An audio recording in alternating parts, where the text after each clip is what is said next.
let's start talking about what we're here to talk about. It's a pretty disruptive concept of, look, I just want to warn you before we start talking about what's going on. I'm going to say a few things. In fact, I'm going to say 3 things right at the start of this live that may viscerally assault things that you've held on to, believed in, or frankly been psychologically conditioned or subconsciously conditioned to hold on to as well. All right, first thing, all right. The number one thing that I want to talk to, that I want you to take on board is that the body, that beautiful thing that you're sitting in there right now, that incredible collection of trillions of cells that you get to walk around in and call your own, the body is a field, not a factory. It's a communicative field, not a collection of organs, okay? Why is that relevant? Because the way the body heals is through its own communication, okay? Now, the topic, as I've said prior to coming in here today, I'm going to talk about cancer. I'm going to talk about the diagnosis of cancer. I'm going to share some stories from the clinic with you as well. And I can even share stories from my own experience with the damn thing. And I will, I assure you. But we're going to talk about cancer. And here it is. Brace yourself. This is where you could go in a minute. Cancer is not a disease. Cancer is a symptom. It actually is a genius healing mechanism in your own body. That actually is what cancer is. But cancer itself is a symptom, not a disease. I'm not trying, I get right now, there are people going, oh, how could you diminish the experience I've had? Hey, I've had some pretty gross experiences with cancer treatment too. We're going to get into that. The more we understand about what's happening in this body, the better we are to self-manage, self-heal, and actually deal with it. This one I know is disruptive, but it's also evidentiary. Okay, this is truth, and it's through truth you can heal. The third thing of the 3 things that are going to interrupt everything you thought you knew is that right now, as you're sitting there, you can do what I do. You can heal yourself of cancer, of so many issues, ailments, injuries, diseases, diagnosis that until recently you probably considered to be permanent or terminal or chronic and something that you just had to accept. Not the case. You can heal yourself at the same level that I actually work with people because you were born also with this extraordinary gift within you. All right. Let's get on to the topic of cancer. It's a hard one. It's certainly a hard one to condense into a short live stream while I'm chatting to you. But cancer is indeed probably the most consistent diagnosis I see come through the clinic and come through my treatment room every single week. At the moment, as I'm speaking, I'm going to look at notes because I want to get all these things right for you. But even my own notes of what I do. But at the moment, I am treating a number of people with a cancer diagnosis. The youngest is currently 4 years old, and the oldest is 88. I think he's 88, almost 89. And the variation and complexity of these cases is enormous and always is. I always seem to have someone on my client list that has a cancer diagnosis. Now, I want you to actually separate having cancer and from having a cancer diagnosis, because again, cancer is not the actual disease. Cancer is, in fact, one of the body's most sophisticated healing mechanisms. Cancer is part of your immune system. As you're sitting there right now, you have it. It's part of what's actually in you. And when we call it cancer, when it gets noticed, when there's growth changes, et cetera, we see it in the figures, in the bloods, all of that sort of stuff. That's when it's gone out of balance in its attempt to keep you alive, because it's part of your immune system. It's part of that defense system that brings the body back to balance as much as it can. Now, I'm not saying celebrate when you get a cancer diagnosis, because I can nail this down after many, many years and seen many, many studies as well, that really there are 2 main causes of cancer. Actually, let's step back a little bit from that. There is always a cause that triggers your immune system to go into what you would call cancer. that is actually the disease. Now, if you look at traditional medicine that has worked for the human race for millennia, when we talk about traditional tribal medicines, traditional Chinese medicine, Ayurvedic medicines, ancient medicines that have been effective for literally millennia, okay, and then, excuse me, then we know that that all of those go to cause. That's what healing is actually about. A true healer, someone that's actually going in there to help you eradicate whatever injury, ailment, disease that you actually have, is going in there to find the cause of what's bringing this to you. You might have a multitude, a huge list of symptoms that are being caused by something, but it will always come back to the root cause. Traditional Chinese medicine's amazing at that.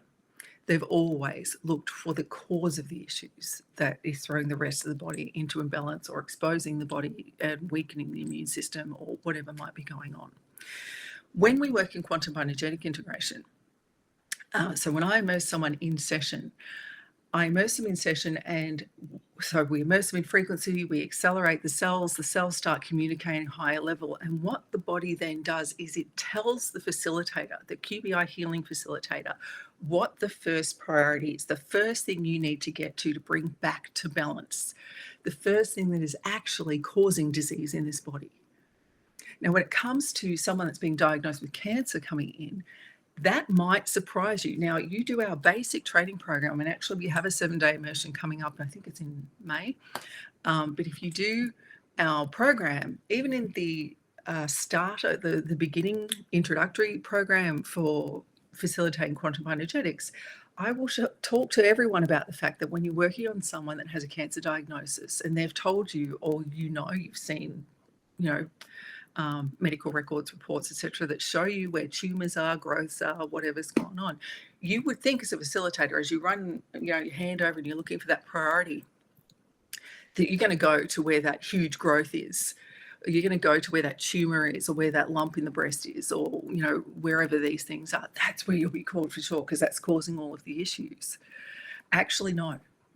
You'll be surprised that every time you usually, unless that growth is causing a major blockage to the detox or filtration systems in the body and causing a higher level of issue for the body, usually you'll find you end up working somewhere in the endocrine system. That's usually where you'll find that the chemistry in the body has thrown the immune system into developing structures to try and control and manage the imbalances in the system, and we call that cancer. Okay. Yes, with QB we do have incredible, I don't like using terms like success and stuff, but yeah, our patients heal of the most incredible things all the time. We see people come in with growths, leave without them. It is an amazing thing. You can go into, find your favorite search engine and look up our research and everything we've published, all that good stuff. Let's go back in. There are 2 causes. Now, I know, I'm going to say it again. Cancer is a healing mechanism in the body. It creates symptom. It's not the actual disease. Now, the reason, of course, they don't want you to know that, I hate saying they, because we say, people are picking on us, but let's face it, the conventional cancer industry around the world, or in Western society at least, is currently worth close to $200 billion per annum. Yeah, that's a lot of money from a lot of people that are making a lot of money. And of course, they don't want you to know that that's what's going on. But one of the things we definitely have to look at is, sorry, I'm moving all my notes around here everywhere, is the conventional program of I'm trying to keep it nice. Let's see, cutting, burning, and poisoning the immune system. The conventional treatment, it still very much is that we are getting, immunotherapies are getting better. I want to separate immunotherapy from, like, genuine immunotherapies from the standard surgery, chemo, radiation mix that comes out there. Now, here's something, an oncologist, cancer specialist, right? Oncologist. A study that keeps getting done, this study, they do it again and again, and it keeps coming back with similar statistics. Oncologists were asked, many of them around the world were asked if they would have their own loved ones, their family, their partner, would they diagnose and prescribe chemotherapy for them? And 94% of oncologists would not put their own family on chemotherapy. That's the oncologist that's prescribing it for most of the people that go there.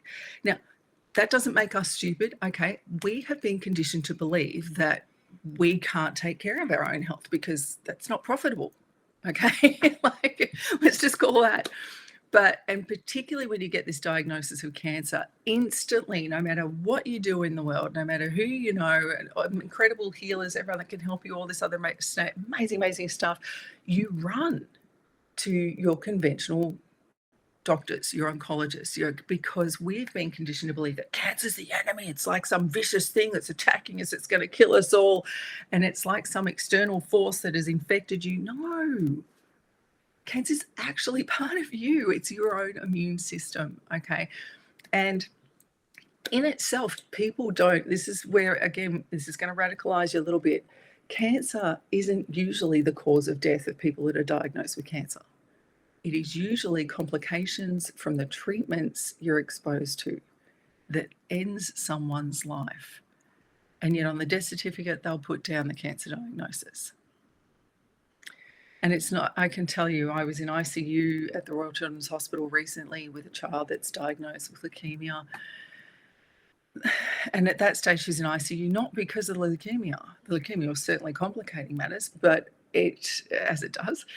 But she was in there because the treatments, and the surgeries that had subsequently happened because of the treatments, it was one thing on top of the other, and it becomes very complex.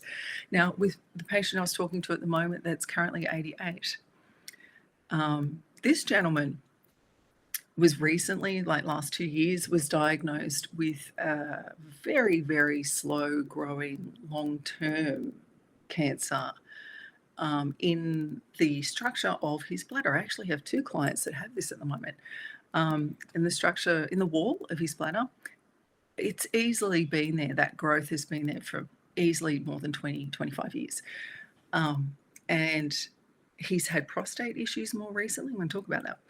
He's had prostate issues, when I say more recently, in the last 5 years, where they've gone in and done ablations and all that sort of stuff. But again, I'll get back to that. But this gentleman, they're saying, oh, cancer. But he's an older gentleman, and they decided that they wanted to do some stuff to help his kidneys, do some other things, or that they've really only started acting on this cancer in the last couple of years, and in the last few months particularly. And now this gentleman is fighting a complexity of issues. They've messed with potassium levels, his kidneys, we've got all this other stuff that's going on. The heart's now affected because the kidneys were affected by the wrong medication, that we've got all this other stuff happening. And the cancer itself is still a very slow growing cancer, that the only reason this gentleman's having any sort of pain or anything from that bladder area is because of the intrusion of other things, other issues that they've done, the trauma of that. If this gentleman passes away from this complexity that's currently affecting him, without a doubt, they'll stick cancer on his death certificate.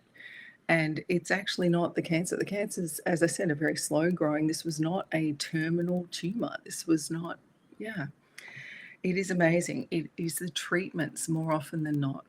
Okay, so let's go back to where cancer comes from. Now, first of all, I should actually mention to you, though I've actually had my own experience with this a few times.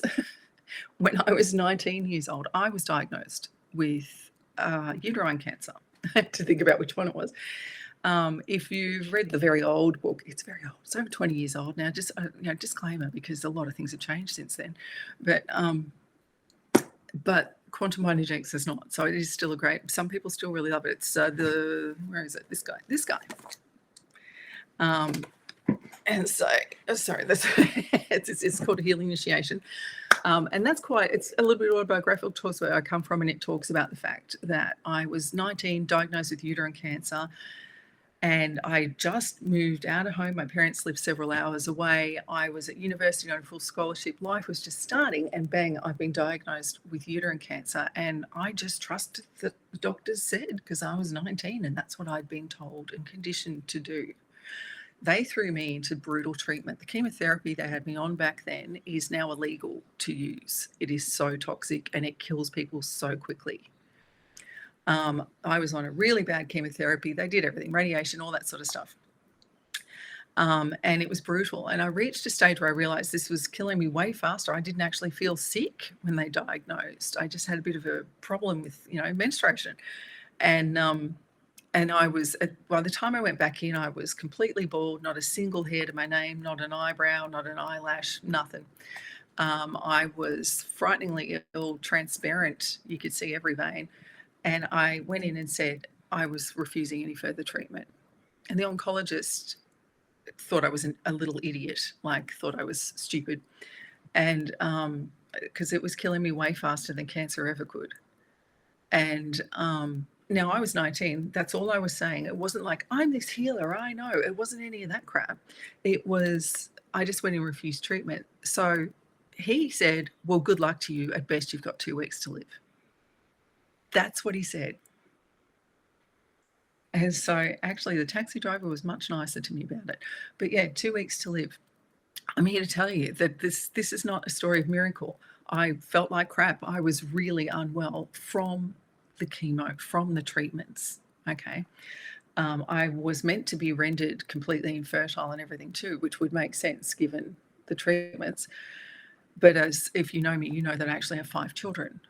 And so that didn't happen either. But I went home. I did not feel well. I wasn't some heroic, I'm going to fix this myself, I'm a miracle healer, or anything like that. It took about 2 days of feeling sorry for myself before I realized it didn't feel like the end. And yeah, here I am. So it's over 30, almost 34 years ago that I was given 2 weeks to live.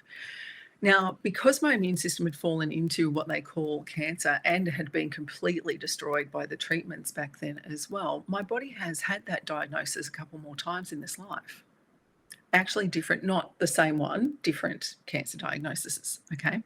But I speak from experience in knowing how bad the treatments are, knowing how bad you feel, trusting what I had bad doctors back then, but trusting people because I've been told I should, that I can't control my own health, that I can't actually, and that I didn't know. It was the beginning of the journey, honestly, into this, and not least of all because I changed my degree. I was fully scholarship in engineering, all that sort of stuff. I went to the science dean at the university and said, they've diagnosed me with cancer. He was horrified. I don't know what's going on. And I stepped into becoming an anatomical physiologist. And so I ended up doing the double degree. But no, I didn't do engineering. I stepped out of that. All right, let's look at these notes. Things I can tell you about cancer. Cancer kicks in from 2 main reasons. I know it sounds like I'm oversimplifying. Trust me, I'm not. I promise I'll get back to the prostate thing too. All right, the 2 things. Either the body's main waste system or detoxification systems have been compromised, they're inefficient or rendered inefficient, so you're unable to actually detox your own system for some reason. That's one of the main reasons people will get a cancer diagnosis. The other is a major psycho-emotional experience, a stress, huge stress. Stress causes cancer. I know it sounds way too simple. It does, okay? But you don't actually tend to get, this is the irony, and again, lots of studies out there, you can look this up.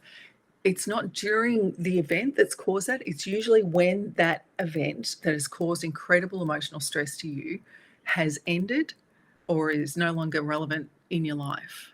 And that's usually afterwards where people get cancer. For some reason, I'm being reminded of, you remember Superman, Christopher Reeves, right? He ended up quadriplegic from a horse riding accident. And his beautiful wife, who was so amazing, Dana, I think her name was, after Reeve died, his wife was quite soon after his death. She had no issues prior to it, but quite soon after his death, she was diagnosed with cancer and she was lost a little over a year after her diagnosis as well. Now, that's another thing that really does matter as well, the diagnosis. We can go right into biology belief, not my specialty. There's some great people like Bruce Lipton that can speak a lot better about this, and go into the epigenetics too. But biology belief is a huge thing because we've been conditioned that cancer is targeting us, it's coming for us, it's going to kill us, and you get that diagnosis, we immediately panic. So even the greatest healers around the world that are alternative, they're amazing, will actually go, look, in terms of diagnosis, conventional medicine is amazing. Okay, treatment, not so much. But, you know, we just are conditioned to go, oh my God, it's a death sentence. And we freak out and run down the path that we're told we should run down. And we are very much conditioned for that. We need to break away. It's time to change your perception and understand that there are way better alternatives. Here's one of the very few positives that have come out of that whole pretentious, rubbish COVID lockdown era, okay? So many people became distrustful of the information given out by global health organizations, okay, and started looking for alternatives. Now, there are incredible natural alternatives out there, and there are actually not standard, but there are synthetic alternatives that work. Different cancers need different have different issues and different causes, and so different things work for different cancer diagnosis, right? With prostate cancer, there is a drug out there, and I'm not advertising it, so I'm not going to name it, but you can look this up if you need to, because prostate cancers are diagnosed everywhere, and they profoundly affect a man's presence and being, because it affects a man where it matters, okay? There is a drug out there that was originally back in the 1970s designed as a veterinary drug, and it's incredibly effective against in prostate issues. It's an amazing drug, and the reason I'm chuckling about it is because this drug didn't do particularly well in veterinary, blah blah blah, or the rest, but this drug is incredible with prostate stuff. The patent on this particular medication expired, and so no big pharma can actually pick it up and make a fortune from this medication, which is why you don't hear about it, right? Not conventionally. But you can buy this online, and it's like $20, $40. You can buy it online. It's delivered to your home, and it is incredibly effective. It brings down the numbers and increases the function within a couple of weeks. It is amazing. And you can look that up. There are some really great, effective, actual synthetic medications. So come out of pharmaceutical, clinic, laboratories, if that matters to you. That actually are very effective in that. With whatever diagnosis you have, look for the other alternatives that actually work. More and more people around the world, to my delight, are realizing that there are other things that actually get the result that you're after.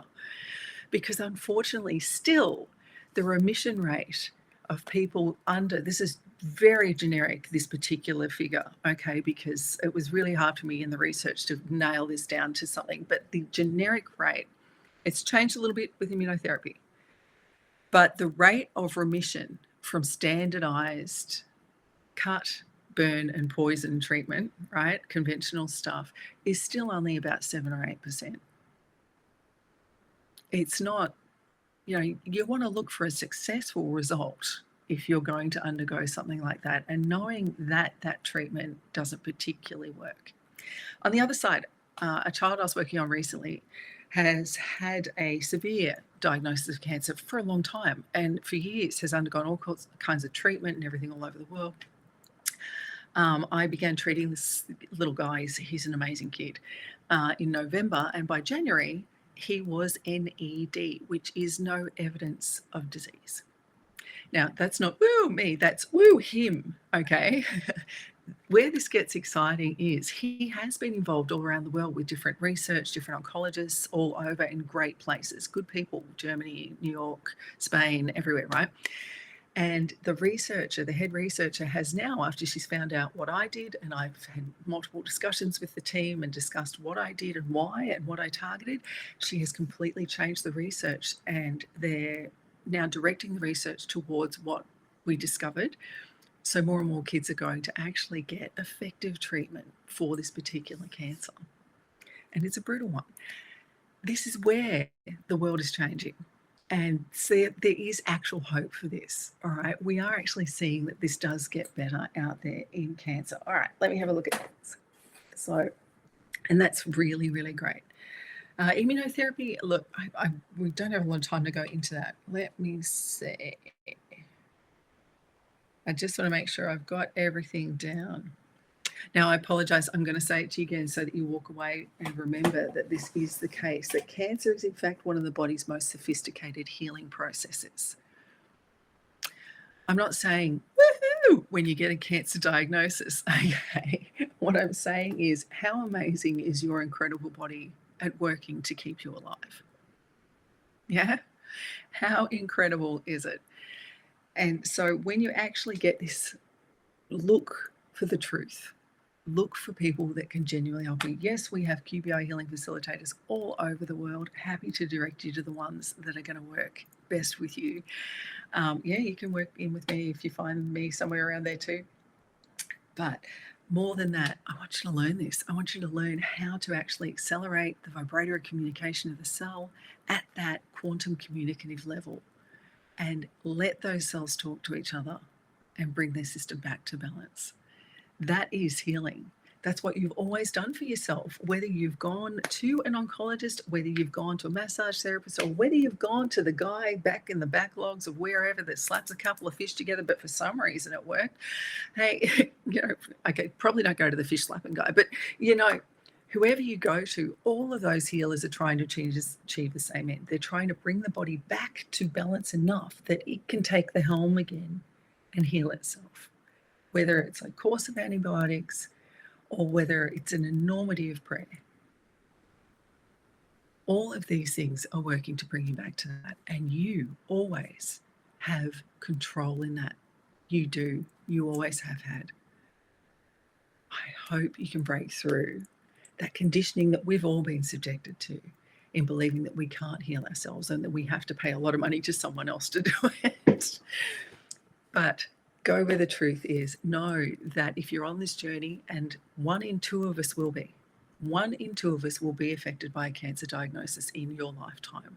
That is why we're addressing it today. It is one of the most common diagnoses and one of the most common practices of your immune system in our current global environment of toxins and etc., right? That people will have. If you haven't and been lucky enough to not have a diagnosis of cancer, I'll guarantee you've probably had someone in your life that you love that has, right? Understanding what it is, understanding that there is so much now that we know, so many other avenues you can take, and it is usually in the mix of authentic, natural therapies and other integrated elements. Integrate all that works. You don't have to avoid, conventional medicine. Everyone that I'm treating at the moment that is actually with a cancer diagnosis is currently being treated conventionally as well as with me. And most of their various doctors, their chemotherapists, their oncologists and all the rest are happy to talk to me. There are a couple of oncologists that are up their own clacker a bit and they're not. But hey, that's, you get that, but integration is what you want. Use all that works, okay? All right, I'm going to leave you there. Know that there's great answers out there. Know that it is, understand what this is. It's through understanding that you get the results that you're after. All right, I love you heaps. I'll let you know. We're going to start talking about sessions, immersions, what's going on, and the various issues, ailments, diseases, injuries that we see through our clinic all the time. So more and more you can understand the power of what you have in your own hands to heal yourself. I'll see you next week.